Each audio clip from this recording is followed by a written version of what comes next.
this is kind of your old stomping ground, sir, isn't it? It is. This represents my world, the world of ancient Near Eastern history and archaeology.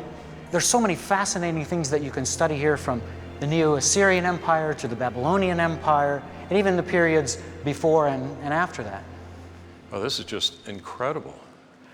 Here we have the bull of Khorsabad, the winged bull, which represents the glory and might of the Neo-Assyrian Empire, with the head of the king Sargon II. My goodness. And as we come down here, we see the lions from the gate of Ishtar in the city of Babylon during the Neo-Babylonian Empire. No way.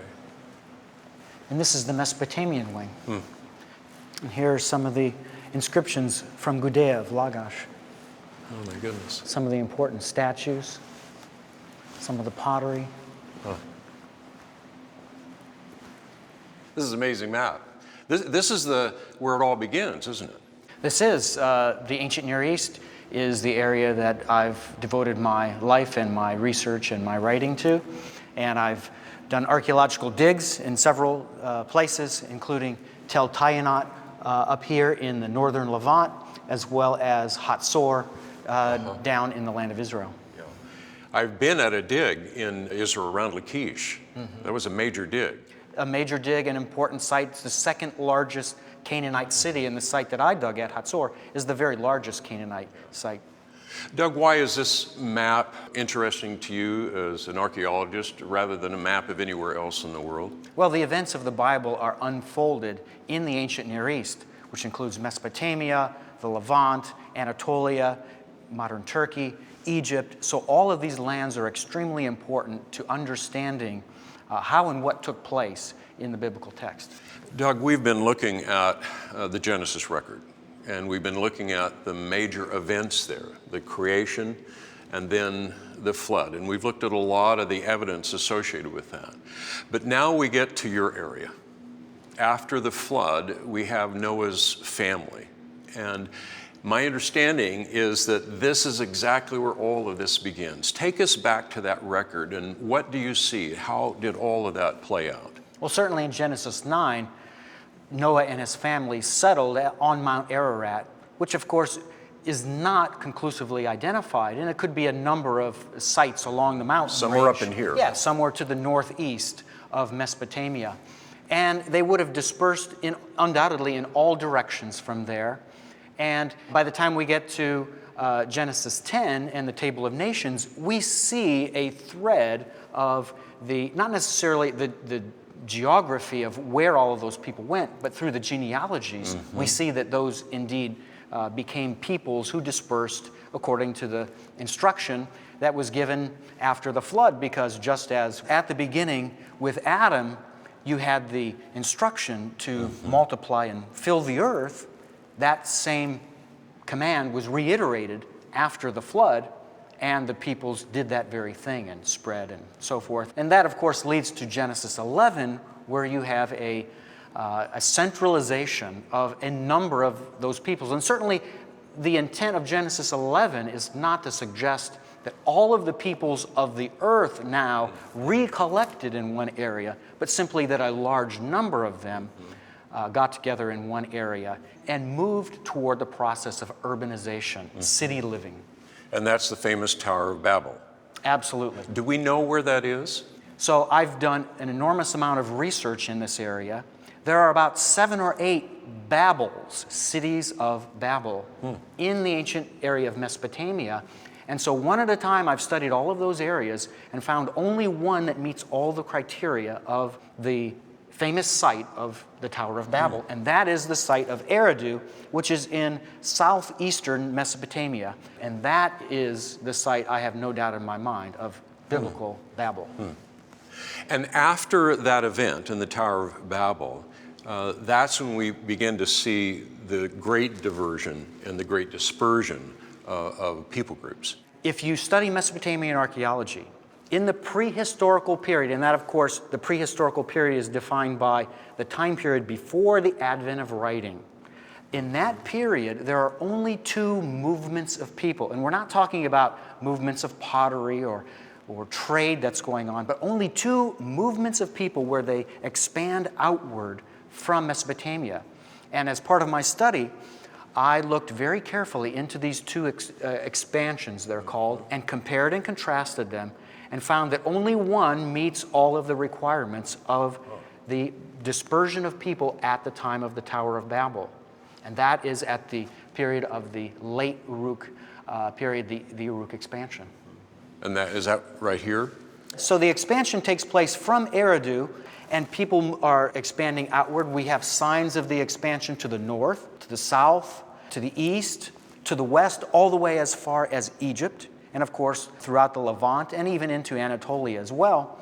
So as this expansion took place, of course, it's going to be the largest, you're going to see the largest remnant of the expansion in the area that's closest to the city of Babel, which is Eridu. And that largest city that developed was the city of Uruk itself, which is the type site for the Uruk period. And when you say evidence, that is the artifacts that we find in these archaeological digs? Exactly. There's an enormous amount and very specific kinds of material culture that attest to this expansion of people that I'm connecting to the post-Babel dispersion. Here we have some bevel-rimmed bowls, which are diagnostic of the Uruk period. These forms of pottery are very easy to manufacture, and basically they were molded. So there would have been molds made to be able to put clay into each of the molds, and that it would have been spread to the side.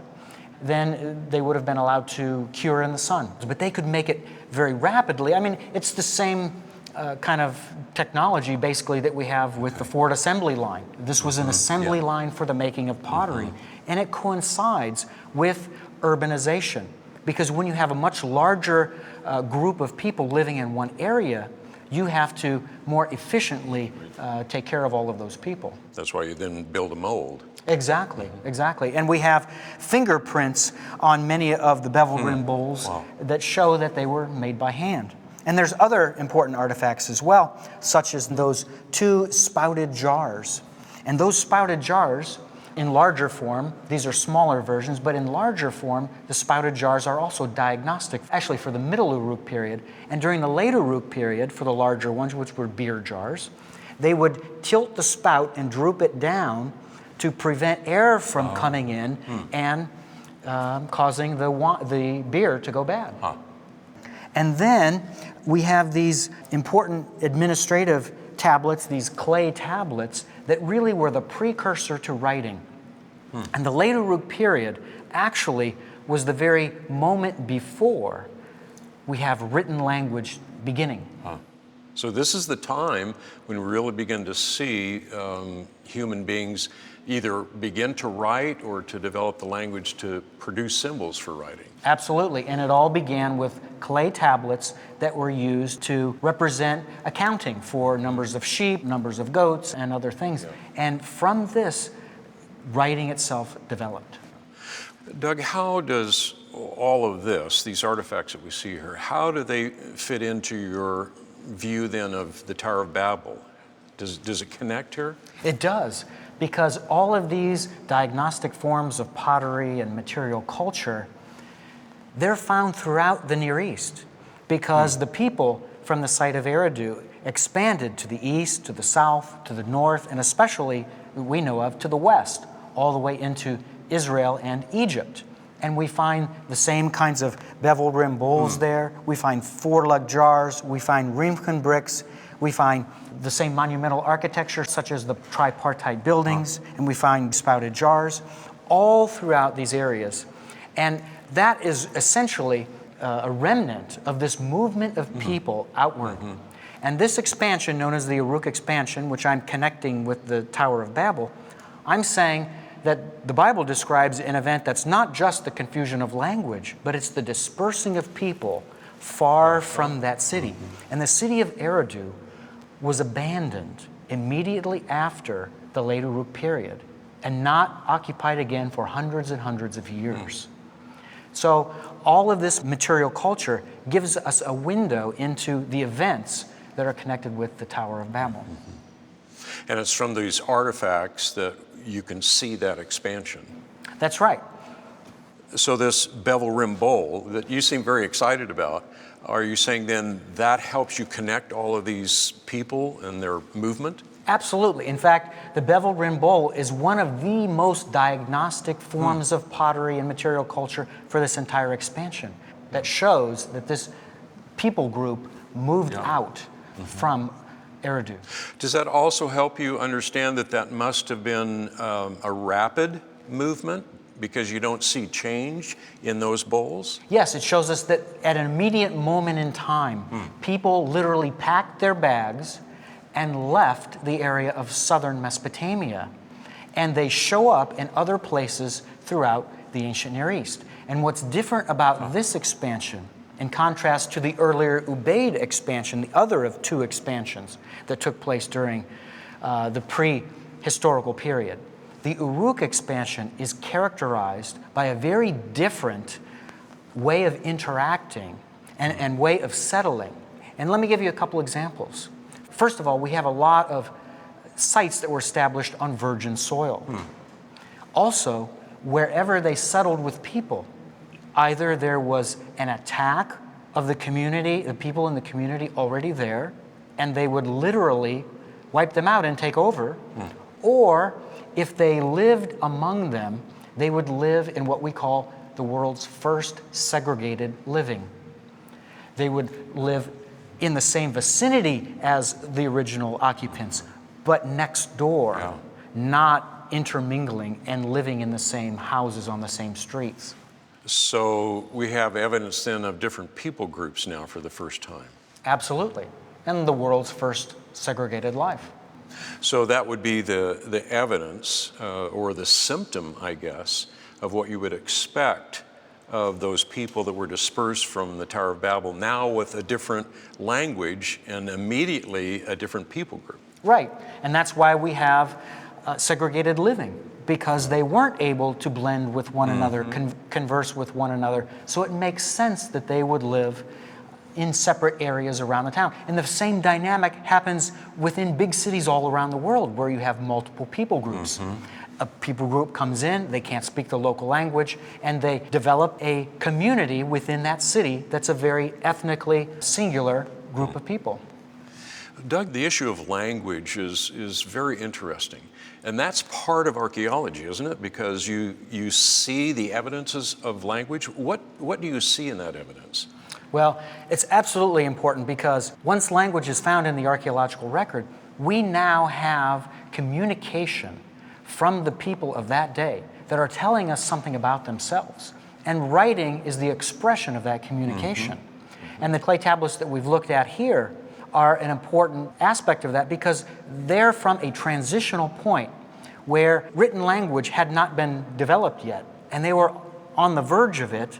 And we see on their tablets that they make, there are strokes and there are pictures that we call pictographs. And then after the period of the late Uruk expansion, we see language develop in different places, probably first in Mesopotamia, with the strokes that were used on these clay tablets now becoming part of the cuneiform script.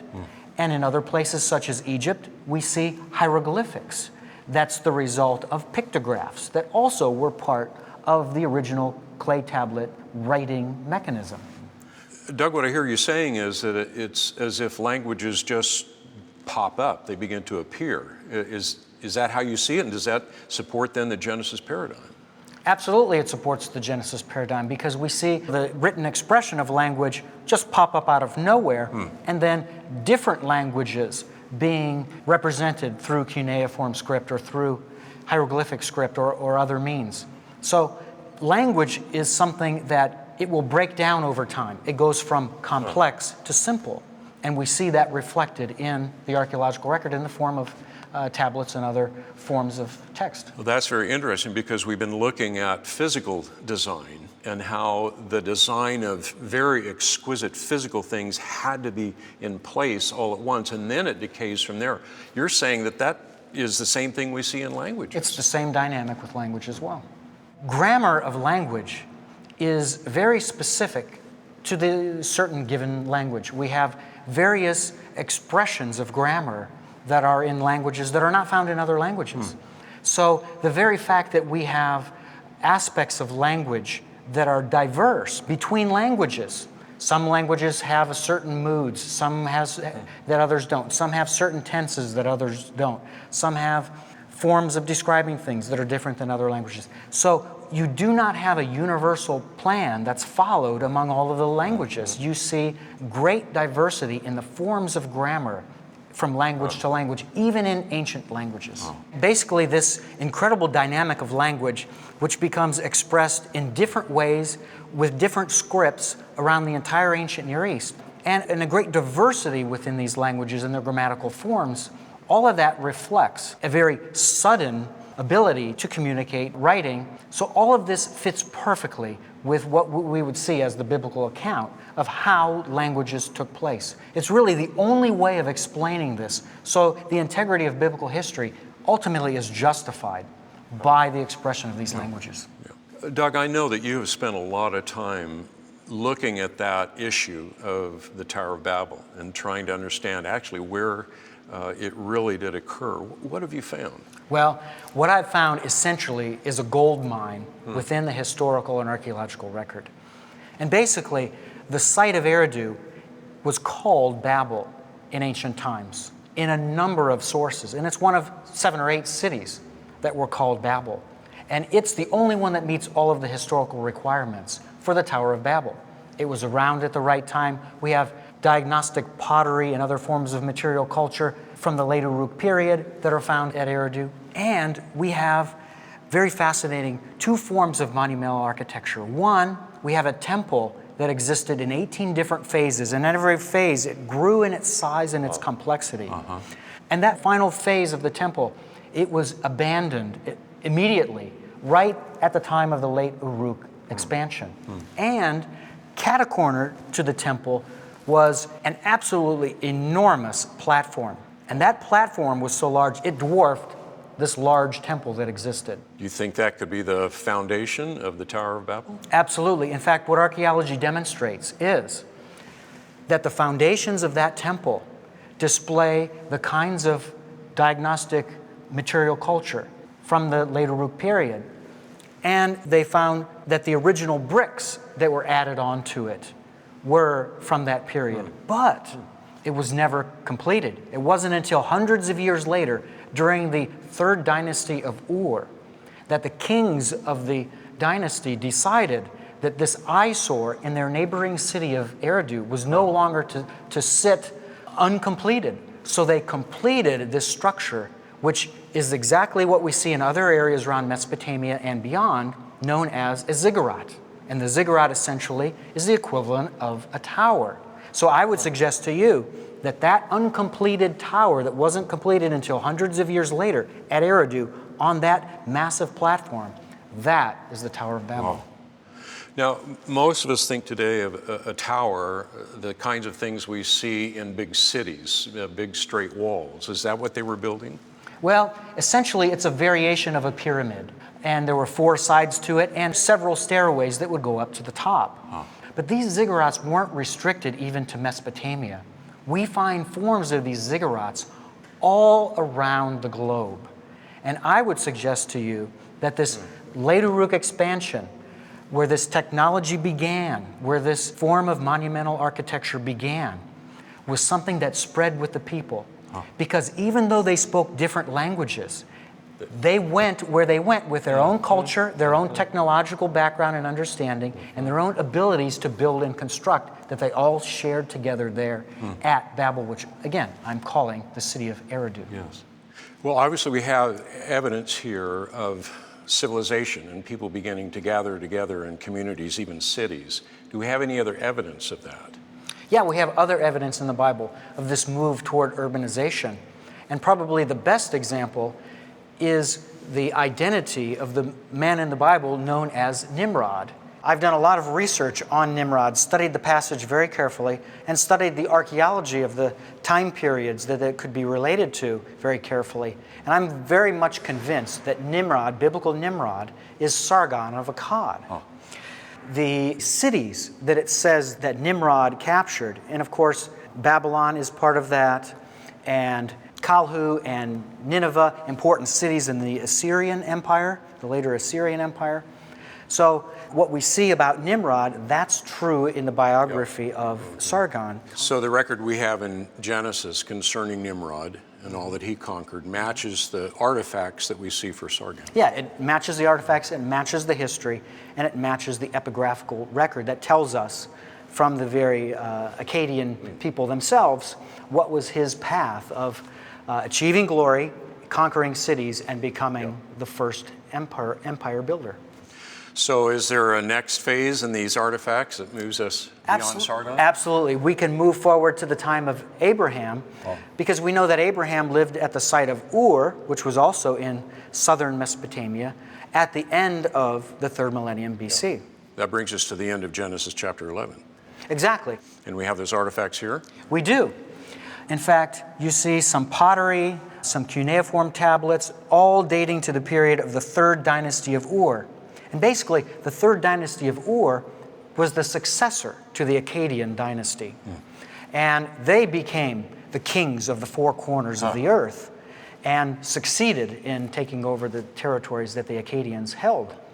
And of course, Abraham came from this city and would have, in the 21st century, moved into Canaan. And the site of Ur, interestingly enough, was destroyed toward the end of the 21st century BC, within 1 century after Abraham left it. And there is a lamentation known as the Lamentation of Ur that was written in the Akkadian records about the destruction of the city. So Abraham would have been using pottery similar to what we see here. Absolutely. These would have been the forms that he knew about and that he would have used and he would have seen in his day. It's amazing just as we're sitting here thinking about Abraham and that this represents the culture and the civilization that he lived in. It's a great tie to that record in Genesis 4. It is fascinating, and it gives you a feeling of putting your hands around the events that go on in the biblical text. Yeah.